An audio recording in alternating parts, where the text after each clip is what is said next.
1장 1절부터 13절까지 말씀입니다. 어려울 때는 누구나 다 기도합니다. 그 대상이 달라서 그렇지 옥황상제든 부처든 누구나 문제를 해결해 줄 그 대상에게 빕니다. 그런데 크리스천들 가운데서도 강박관념으로 기도하는 분들이 있습니다. 기도 안 했더니 사고라도 나면은 원인을 기도하지 않은 데서 찾고, 또 기도했는데 뭘 빠뜨렸더니 하나님이 고일이 또 일어나게 하셨어요. 그러니까 기도할 때 꼭 후렴구로 혹시 내가 기도하다가 빼먹은 게 있으면은 그것도 기억해 주십시오. 하나님을 그렇게 못 믿습니다. 하나님을 우리같이 그렇게 정말 부주의한 분으로 그렇게 이해하기 때문에 그렇게 기도하는 것입니다. 그런데 그런 강박관념으로 기도하면은 그 기도가 아니라 비인격적인 주문입니다. 우리가 기도를 배우기는 해도 기도는 잘 안 됩니다. 왜냐하면은 우리가 믿는 대상을 정확하게 이해하고 알 때 우리들이 정확하게 기도할 수가 있습니다. 여러분들 누구랑 대화하고 싶으세요? 여러분들이 막 얘기하는데 셀폰 꺼내가지고 거기다 계속 문자 보내고 있는데 그런 분하고 얘기하고 싶으세요? 저는 그런 분하고는 얘기 안 씁니다. 여러분, 내가 이야기하는 것을 어텐티브하게 듣고 내가 정말 힘들어 그러면은 같이 힘든 걸 느껴야지 내가 그 사람하고 이야기하고 싶은 마음이 들지. 딴짓하고 있고 내가 지금 이야기하는데 다음에 만나는데 도대체 우리가 지난번에 만나서 뭔 얘기했는지도 모르는 사람하고 우리가 얘기하고 싶어집니까? 서로 통하는 게 있어야지 대화도 되고 대화가 진행되면서 관계도 깊어지는 겁니다. 근데 20년 전에 만나서 했던 얘기하고 20년 지나가지고 하는 얘기하고 레파토리가 똑같으면은 그 말은 다른 말로 뒤집어서 얘기하면 무슨 얘기입니까? 관계가 고착됐다는 얘기입니다. 더 이상 열질 않는 거예요. 그런데 우리가 기도할 마음이 없거나 기도에 소홀한 것은 하나님을 잘 몰라서 그렇습니다. 하나님을 오해하기 때문에 그렇습니다. 그런데 정말 하나님을 이해한다면은 기도하게 되고 기도할 마음이 생겨요. 그런데 우리가 하나님에 대해서 또 기도하지 않고 믿음이 깊어지거나 심지어 믿음을 유지하는 것도 어렵습니다. 그래서 기도를 가리켜서 신앙인의 호흡이라고 이야기하는 것입니다. 우리가 숨 안 쉬고 못 사는 것처럼 기도하지 않고 살 수 없는 것입니다. 하나님 말씀 누가복음 11장 1절부터 13절까지 제가 홀수절 여러분들 짝수절 읽고 13절은 같이 읽겠습니다. 예수께서 한 곳에서 기도하시고 마치심에 제자 중 하나가 여짜오되 주여 요한이 자기 제자들에게 기도를 가르친 것과 같이 우리에게도 가르쳐 주옵소서.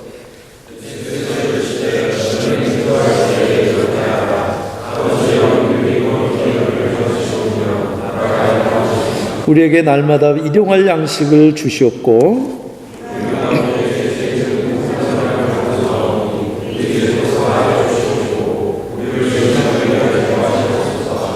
또 이르시되 너희 중에 누가 벗이 있는데 밤중에 그에게 가서 말하기를 벗이여 떡 세 덩이를 내게 구워달라.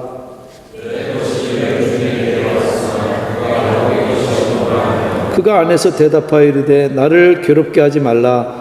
문이 이미 닫혔고 아이들이 나와 함께 침실에 누웠으니 일어나 내게 줄 수가 없노라 하겠느냐.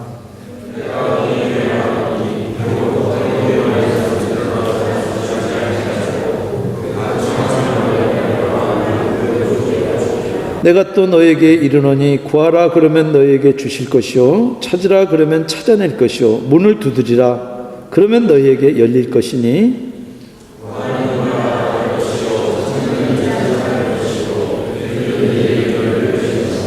너희 중에 아버지 된 자로서 누가 아들이 생선을 달라 하는데 생선 대신에 뱀을 주며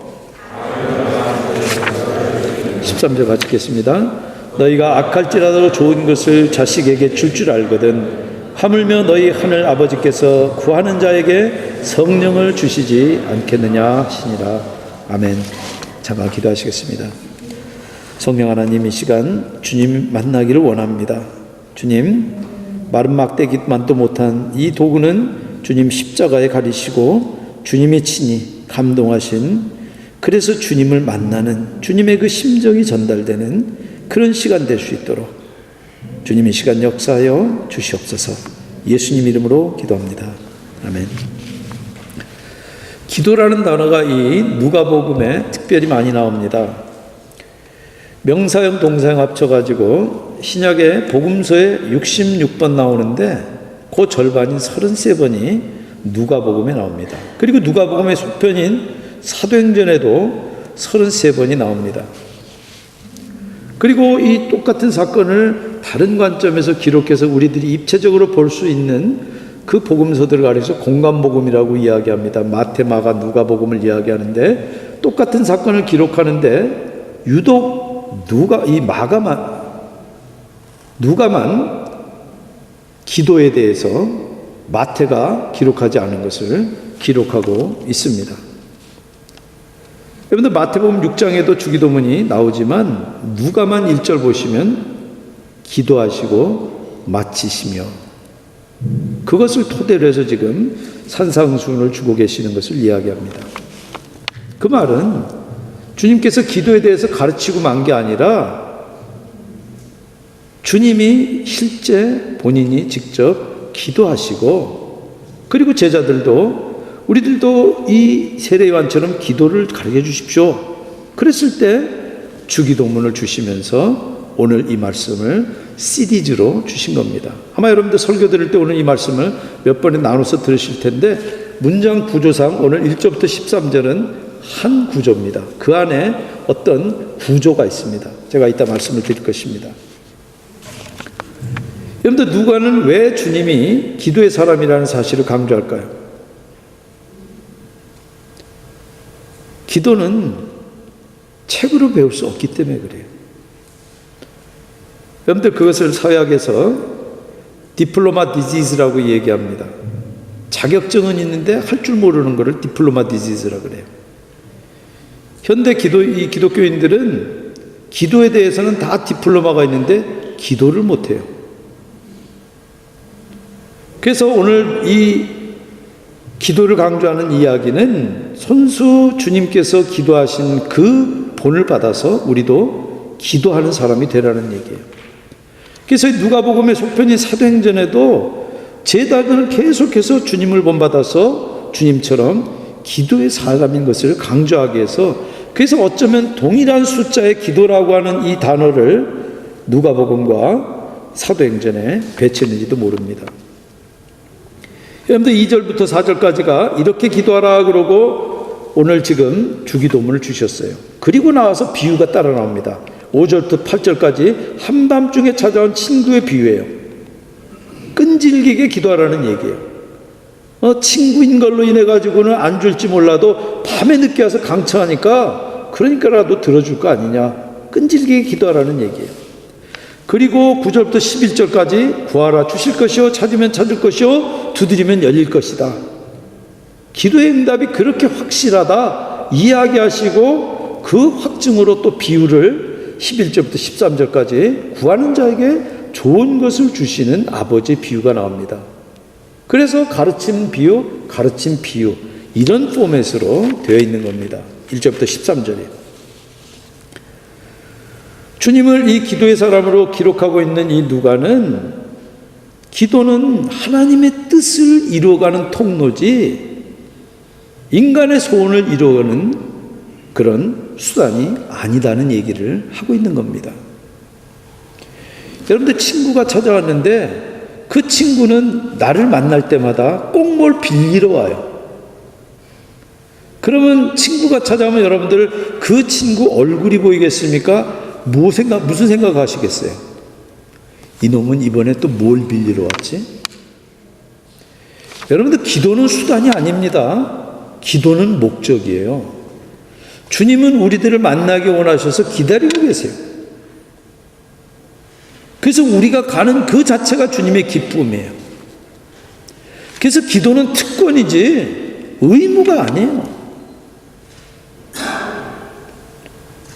그런 마음으로 우리가 기도를 바라보고 그렇게 정말 우리들이 나아갈 때 기도에 우리들이 새로운 마음으로 접할 수가 있는 것입니다. 여러분들 누가복음에서 사도행전까지 중요한 순간마다 기도가 나옵니다. 그러면 우리들도 중요한 순간마다 특별히 우리가 어려울 때 당연히 기도합니다. 왜? 어디 가서도 털어놓을 수 없는데 어디 가서 얘기합니까? 나를 다 털어놔도 믿을 수 있는 사람한테 가잖아요. 그래서 하나님 앞에 털어놓는 겁니다. 그러면 놀라운 일이 벌어지는데 우리의 기도를 통해서 하나님께서 당신의 구원의 일을 하나하나 이루어 가신다는 거예요. 성경의 전 내용이 그거예요. 다윗이 자기 죄를 가지고 갔을지라도 하나님께서 그거를 가지고 다윗을 구할 뿐만 아니라 수많은 죄인들을 구하는 도구를 하나님께서 그걸 쓰세요. 그리고 무엇보다도 기도는 성령을 받는 통로입니다. 예수님께서 요단강에서 세례를 받고 기도할 때 성령이 비둘기같이 임합니다. 사도행전에서 예수님의 명령대로 제자들이 함께 모여서 기도할 때 성령이 불같이 임했어요. 사도행전 8장 15절에 보면 사마리아 사람들이 성령 받게 해달라고 사도들이 기도하니까 성령이 임합니다. 그래서 누가에게는 일관되게 기도의 응답은 소원 성취가 아니라 성령을 받는 거예요. 그래서 이 나중 비유에 아버지께 받는 이 좋은 것을 13절에 뭐라고 이야기합니까? 좋은 것을 주시지 않겠느냐 하면서 하늘아버지께서 성령을 주신다고 이야기하는 겁니다.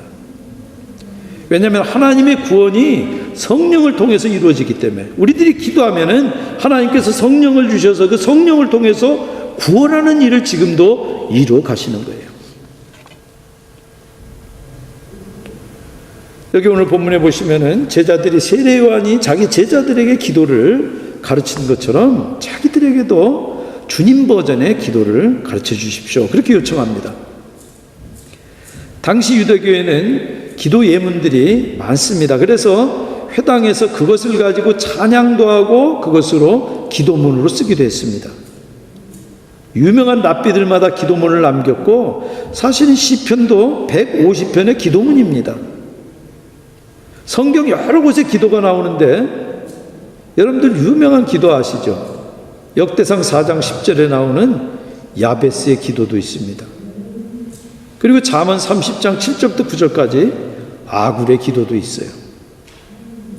세례요한도 바로 그 전통대로 기도문을 제자들에게 가르치는 거예요. 그러니까 제자들도 예수님의 제자들도 우리들도 그런 기도를 가르쳐 주십시오. 그러니까 주님이 이렇게 기도하라 하시면서 주신 기도문이 바로 오늘 우리가 읽은 주기도문입니다. 어떻게 시작합니까? 아버지요. 여러분들 아버지하고 관계가 어렵고 아버지하고 어떤 인격적인 관계가 안 되는 분들은 이 말이 참 수용이 되질 않습니다. 그래서 애먹는 분을 여러 봤어요. 제가 아는 장로님도 기도할 때마다 펑펑 우는데 이미 돌아가신 아버지가 마음에서 용서가 안 돼서 그것 때문에 힘들어요. 그렇게. 그러나 여기 아버지는 그런 아버지가 아니라 완전한 아버지. 어떤 아버지냐면요. 여러분들 한 10여 년쯤 이때쯤에서 샌프란시스코를 방문했다가 자기 동네로 돌아가다가 지름길로 접어드는 바람에 일가족이 SUV를 타고 가다가 눈에 묻혀버렸습니다. 근데 그 부모가 아무리 기다려도 안 오니까 근데 이제 거기서 이 아내하고 자녀들은 차에 남아가지고 타이어를 빼서 막 떼고 막 이러면서 거기 기다리는데 이제 그 아버지는 가장이니까 그 가족들 위험을 알리기 해가지고 차를 두고 떠났습니다. 근데 도중에 봉사했어요. 근데 집에 있는 이 할아버지, 그 죽은 아들의 아버지가 경비행기를 빌려가지고 그 경비행기에다가 블랭킷 그 다음에 뭐 먹을 것, 그 다음에 거기서 이렇게 추위를 피할 수 있는 것들을 담아가지고 이산저산 뿌리고 다닌 거예요. 혹시 어느 산 구퉁이에서 우리 아들이 그거 잡고 살 수 있지 않을까 싶어서 뿌린 거예요. 그런데 지금 이 아버지는 그런 아버지를 이야기하는 겁니다. 그런데 우리가 입만 열면 하나님 하지만 그 대상의 내용을 들어보면 다 같지 않습니다. 막연해요. 막연하니까 여기 바리새인과 이방인과 같은 기도를 하는 거예요. 그래서 길게 하면은 좋을 줄 알고 시간만 길면 좋을 줄 알고 그리고 되풀이 하는 거예요. 주문해오듯이 하는 거예요. 여러분 친구하고 얘기하는데 친구가 녹음기 틀어놓은 것처럼 한 얘기 또 하고 그러면 여러분들 어떠세요? 이놈 자식은 가지도 않나? 그런 생각 안 드세요? 여러분들 그것은 비인격적인 기도입니다. 기도는 길게 한 게 중요한 것이 아니라 우리가 인격적으로 그 내 기도를 듣는 그 하나님이 아버지가 아들의 이야기에 귀 기울이면서 듣는 것처럼 그렇게 듣는 그분이라는 것을 우리가 알고 기도하는 게 중요한 거예요. 여러분들 저는 우리 아이들이 하는 얘기를 들을 때마다 제가 우리 아버지에게 들었던 그 태도를 반성합니다. 나는 한 번도 우리 애들 이야기를 듣는 것 같은 그런 태도로 우리 아버지의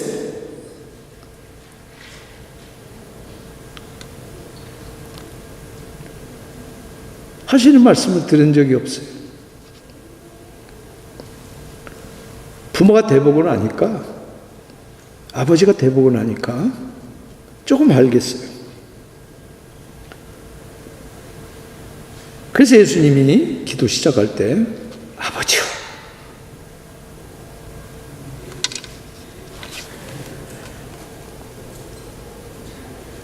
그리고 이 말은 내가 나인 것처럼 하나님은 인격이라는 얘기입니다. 그리고 그 인격은 변덕스럽거나 잔인한 아버지가 아니라 사랑으로 자녀를 돌보는 이상적인 아버지.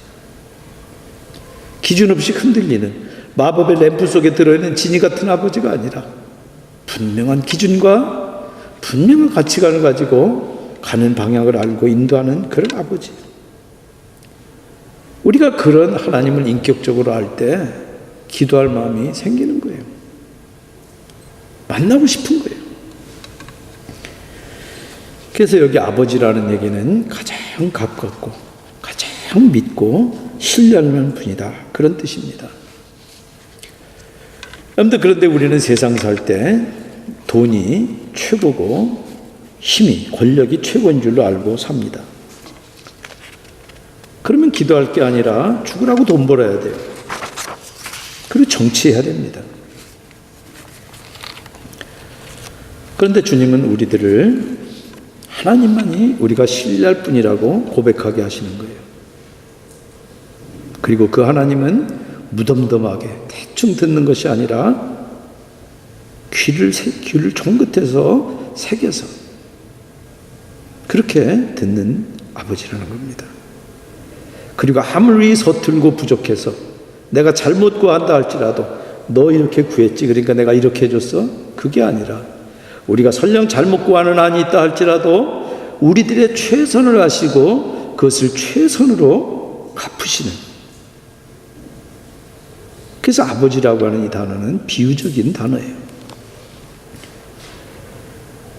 여러분, 인간 아버지는 아무리 사랑스러워도 인내심에 한계가 있습니다. 그리고 흔들릴 때도 있어요. 그러나 하늘아버지는 우리들을 끝없이 참고 인내하시니까 우리들의 감춰져 있는 죄를 우리 다 알잖아요. 그래서 지금 벼락에 맞아 죽어도 우리가 할 말이 없는 사람이잖아요.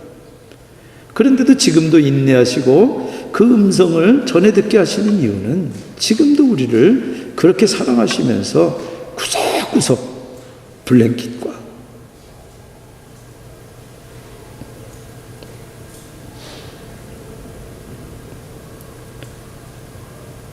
그 자식들이 살 수 있는 양식을 뿌리고 계시잖아요. 바로 그 아버지와 관계를 토대로 뭘 기도해야 할지 5가지를 가르칩니다. 아버지 이름이 거룩히 여김을 받으소서. 상투적인 기도가 아닙니다. 전혀 새로운 관점으로 인생을 바라보는 말이에요. 여러분들, 이름을 거룩히 여긴다는 얘기는 하나님께 마땅히 돌아가야 될 게 돌아가게 한다는 얘기예요. 하나님만이 생명의 주인이시고 생명 자체다 하는 얘기예요. 우리가 하나님을 왜곡시키지 않을 때 그 이름이 거룩히 여겨지고 생명이 왜곡되지 않습니다. 그런데 세상은 생명을 얼마나 왜곡시킵니까? 땀보다 땅이 더 중요한 게 지금 세상 아닙니까? 자본이 섬김 같지 생명이 섬김 같습니까? 이윤을 위해서 물불 가리지 않는 것이 자본의 논리입니다. 교육은 어떻습니까? 교육이 과연 사람을 살리는 교육을 합니까?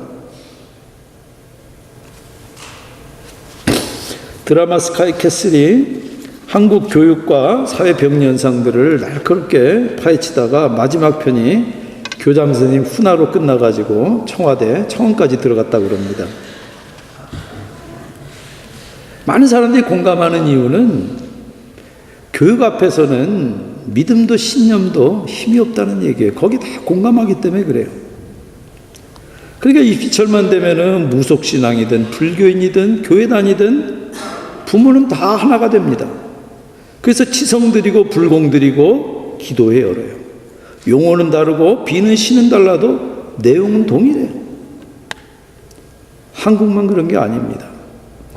미국도 등록돼 있는, 그래서 입학하는 것을 도와주는 등록돼 있는 사람만 8,000명이 넘어요.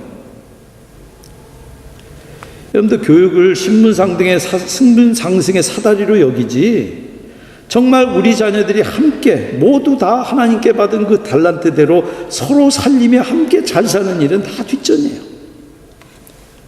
그런데 그게 점점 심해집니다.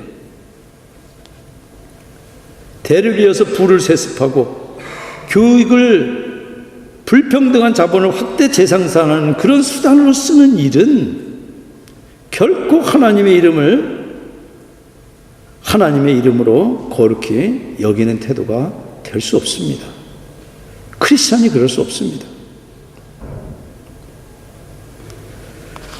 아버지의 나라가 임하옵시며, 아버지의 나라는 하나님의 나라예요. 예수님의 가르침의 핵심이 하나님 나라입니다. 그런데 하나님 나라라는 것은 어떤 무슨 킹덤을 세우는 게 아니에요. 하나님의 다스림 아래 들어가는 것이 하나님 나라입니다. 그런데 세상은 스스로 자기 힘으로 세우고 자기 왕국 세우려고 그러지 하나님의 다스림을 거스립니다. 물론 세상에도 나쁜 것만 있지 않고 참되고 선하고 아름다운 것도 있어요. 그러나 세상은 글로리우스 루인, 영광스러운 폐허예요. 그래서 참을 가장한 거짓, 아름다움을 가장한 추함, 착함을 가장한 악함이 또한 함께 있어요. 그리고 그것들이 때로 참된 것보다, 아름다운 것보다, 선한 것보다도 더 대우받아요. 여러분들, 그 어떤 것도 하나님의 다스림 아래 있지 않을 때 진정으로 참되고 아름답고 선한 것이 될 수 없습니다. 그런데 그 참되고 아름답고 선한 그 완전한 세상이 우리를 향해서 지금 다가옵니다. 예수 그리스도께서 오시는 완성된 나라가 바로 그런 나라예요. 우리가 그 믿음이 있을 때 바로 하나님의 나라가 임하오시며 기도하게 되는 겁니다. 그리고 그런 사람은 세상이 어찌 돌아가든 나는 상관없다, 나만 잘 되고 나만 배불리고 내 자식만 잘 되고 내 자식만 신분상승의 사다리로 높은 데 올라가고 그래서 다른 사람을 지배하고 호령하고 그렇게 살기를 원하면은 주기도면 할 이유도 없고 할 필요도 없어요. 우리에게 날마다 일용할 양식을 주시옵고, 앞의 기도보다는 훨씬 실제적입니다. 이 부분은요, 잠언 30장 7절부터 9절까지 나오는 아굴의 기도에서 왔어요. 그 기도는 이렇습니다. 내가 두 가지 일을 주께 구하였사오니 내가 죽기 전에 내게 거절하지 마시옵소서. 곧 헛된 것과 거짓말을 내게서 멀리 하옵시고 나를 가난하게도 마옵시고 부하게도 마옵시고 오직 필요한 양식으로 나를 먹이시옵소서. 혹 내가 배불러서 하나님을 모른다 여호와가 누구냐 할까 하며 혹 내가 가난하여 도둑질하고 내 하나님의 이름을 욕되게 할까 두려워함이니이다. 여기 지금 필요할 양식, 이게 바로 일용할 양식입니다. 여러분, 역대상 4장 10절에 야베스의 기도도 나옵니다. 왜 1000만 권이나 책이 팔렸겠습니까? 우리들의 감춰져 있는 욕망에 와 닿거든요. 한번 그 기도를 들어보세요. 결이 얼마나, 아굴의 기도와 야베스의 기도가 결이 얼마나 다른지. 주께서 내게 복을 주시려거든 나의 지역을 넓히시고 주의 손으로 나를 도우사 나로 환난을 벗어나 내게 근심이 없게 하옵소서. 1000만 권이 넘게 팔릴만 하죠.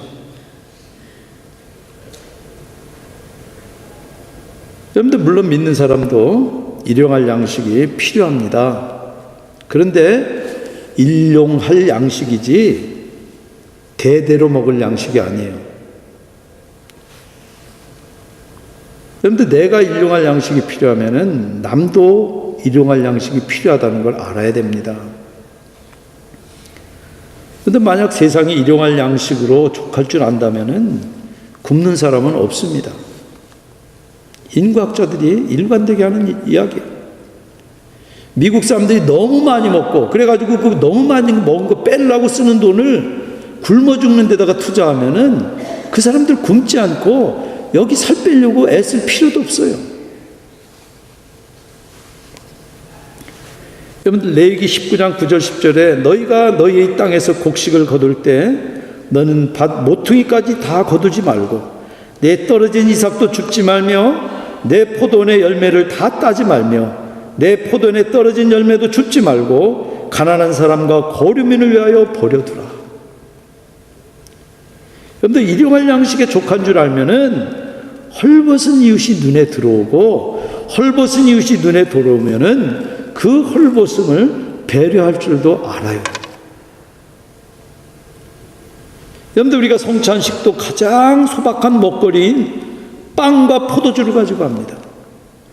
그것을 주님의 몸과 피로 우리가 받는 거예요.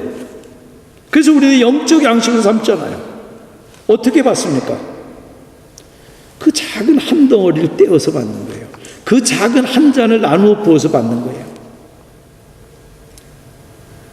그래서 여기 일용할 양식에 족할 줄 아는 이 원리는 신약과 구약을 관통하는 일관된 그런 정신이에요. 문제는 거기에 만족할 줄 모르는 인간의 탐욕이고 그리스도인들도 예외가 아니라는 사실이에요. 일용할 양식이 아니라 평생 먹을 것, 그도 모자라서 대대로 먹을 것을 확보하려고 그렇게 길을 씁니다. 그러니까 재벌들이 그 많은 돈을 두고도 세금을 포탈하면서 기업을 상속받지 않습니까? 그리고 그런 기업에 취직 못해가지고 안달이잖아요. 미국에서는 수년간 세금 한 푼 안 낸 사람이 나는 이렇게 세금을 절세했다 그러면서 그것 자랑하고 대통령까지 지금 하고 있잖아요. 여러분들, 그런 분들이 날마다 일용할 양식을 주옵시고 기도할 수 없습니다. 주문으로 외우면 혹시 할 수 있을까? 우리가 우리에게 죄 지은 사람을 용서하오니 우리의 죄도 사하여 주시옵고. 근데 죄의 뿌리는 자기를 높이는 겁니다. 그래서 자기가 기준이 되어서 규범을 무시하는 거예요. 그래서 남이나 사회에 피해를 입히는 법률적인 도덕적인 행위예요.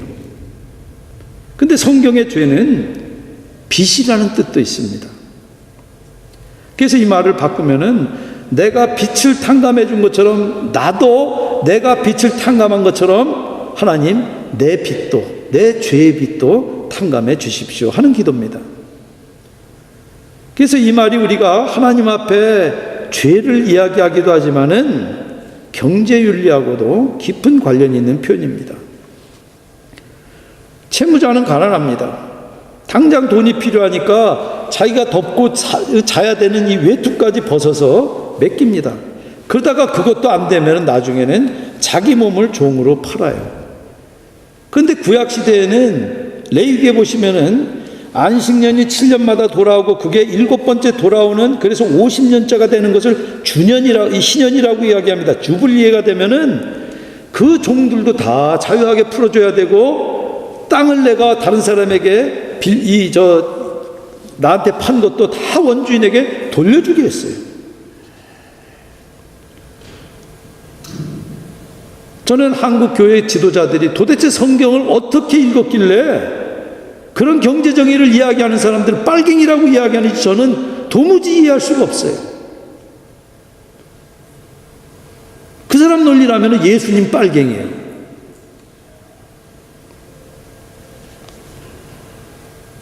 그런데 현대는 교회도 빈익빈 부익부 현상이 점점 심해집니다. 그런데 대형 교회들은 구역구역마다 나눠가지고 골목골목마다 교인들 다 긁어가요. 그러면서 그런 교회에서 주기도문 가르칠 수 있습니까?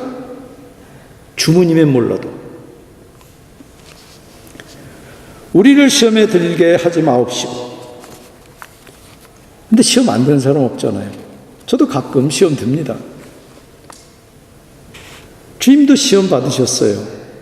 마귀에게 3번 시험 받으셨고 공생애 내내 끊임없이 마귀의 시험이 계속됐습니다. 근데 시험에 드는 것과 시험을 받아서 굴복하는 것은 다릅니다. 루터가 예를 든 것처럼 까마귀가 내 위로 머리 위로 날아다니는 어쩔 수 없어요. 시험은 우리들이 늘 어쩔 수 없습니다. 그러나 까마귀가 내 머리에다가 집을 짓는 것은 우리가 막을 수 있어요. 털어버릴 수 있어요. 우리가 굴복하는 것은 시험을 받아서 굴복하는 것은 결국 하나님을 부정하는 것입니다. 그런데 주님은 시험을 이기셨지만 우리는 약해서 시험에 쉽게 굴복합니다. 그래서 하나님의 도움이 필요하고 자기 그 연약함을 인정하는 사람마다 이 기도를 합니다. 하나님, 내가 비록 시험에 들어서 힘들지만 거기 지지 않게 도와주십시오. 여러분들 주기도문을 가르치시고 기도는 분명하게 응답된다라고 하는 사실을 5절부터 13절까지 생생하게 지금 2개의 비유를 가지고 가르치고 있습니다. 그리고 그 2개 비유 한가운데 9절에 구하라. 그러면 너에게 주실 것이요. 찾으면 찾으라. 그러면은 찾아낼 것이요. 문을 두드리라. 그러면 너에게 열릴 것이다. 그래서 성경 다른 이 공간복음에 나오는 말을 그대로 문자로 그냥 믿고 가나안 농군학교에 김용기 장로님이 기도를 했어요. 소나무 뿌리를 붙잡고 그냥 이 소나무가 빠지도록 기도했는데 뭐라고 기도했냐면은 하나님, 저 산이 들려서 바다로 메꾸게 해주십시오. 성경에 나오니까. 여러분들 기도는 그렇게 철없게 애가 떼를 쓰는 것처럼 자기 필요한 것 달라고 그래가지고 그냥 매달려서 그냥 원하는 거 반드시 얻어내는 수단이 기도가 아니에요. 제가 말씀드렸잖아요. 기도는 수단이 아니라 기도가 목적이라고. 기도는 우리가 얻기 위한 것을 얻는 그런 수단이 아니라 그것보다 더 못한 경우는 기도를 가지고 남을 공격하는 사람조차도 있어요. 제가 어느 교회 있을 때 교회가 좀 어려우니까 대표 기도하는 분이 나와가지고 자기하고 반대하는 분들을 기도하면서 분개하면서 거기서 까더라고요. 그건 기도가 아닙니다. 데모지. 여러분, 이 말씀은요, 마태복음에 보시면은 주님이 무엇을 입을지, 무엇을 먹을지, 무엇을 마실지 염려하는 것은 다 이방인들이 구하는 것이다. 하나님 믿는 사람은 먼저 하나님의 나라와 그 의를 구해야 된다. 하나님의 다스림을 구하라는 겁니다. 그러면 하나님이 주실 것이고, 찾으면 찾을 것이고, 두드리면 열린다는 얘기예요. 그 맥락에서 이 말씀을 하시는 거예요. 네 소원 성취된다 이 말이 아니에요. 여러분들 지금 그리스도인으로 사십니까? 과연 여러분들의 삶이 우리 교회 표처럼 예배가 되고 계십니까? 그것은 우리가 무엇을 중요하게 생각하면서 보면 압니다. 그리고 그 답변에 대한 표준의 하나가 오늘 이 기도예요. 그래서 주님이 가르쳐 주신 이 주기도문은 기도의 포맷이 아니에요. 기도할 때 이런 컴포넌트가 들어가야 된다, 그 얘기가 아니라 라이프 스타일을 이야기하는 거예요. 어떻게 살지, 그 이야기를 하고 계시는 것입니다. 하나님의 이름이 왜곡되지 않게 살아야 된다는 얘기예요. 인간의 한계를 알고 주님의 다스림을 기다려야 된다는 거예요. 일용할 양식에 만족하고 남의 양식도 돌아보라는 얘기예요. 그리고 죄와 빛이 탕감되는 세상을 바라보면서 그 방향으로 나가라는 거예요. 그리고 시험에 안 들 수 없지만은 거기에 굴복하지 말라는 얘기예요.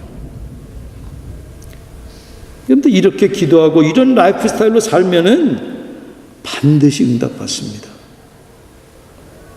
왜냐하면은 그런 사람에게는 예외 없이 성령을 충만케 채워주셔서 하나님의 구원의 계획이 이루어지고, 내가 어떤 문제를 가지고 나왔을지라도 오히려 그것이 나를 구원할 뿐만 아니라 수많은 다른 사람들을 살리는 그런 통로로 하나님께서 쓰시기 때문에 그렇습니다.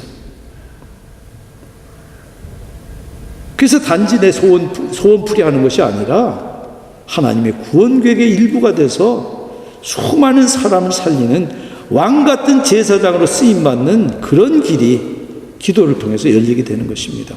그런 저와 여러분들 다 되시기를 주님의 이름으로 축원드립니다. 같이 기도하시겠습니다.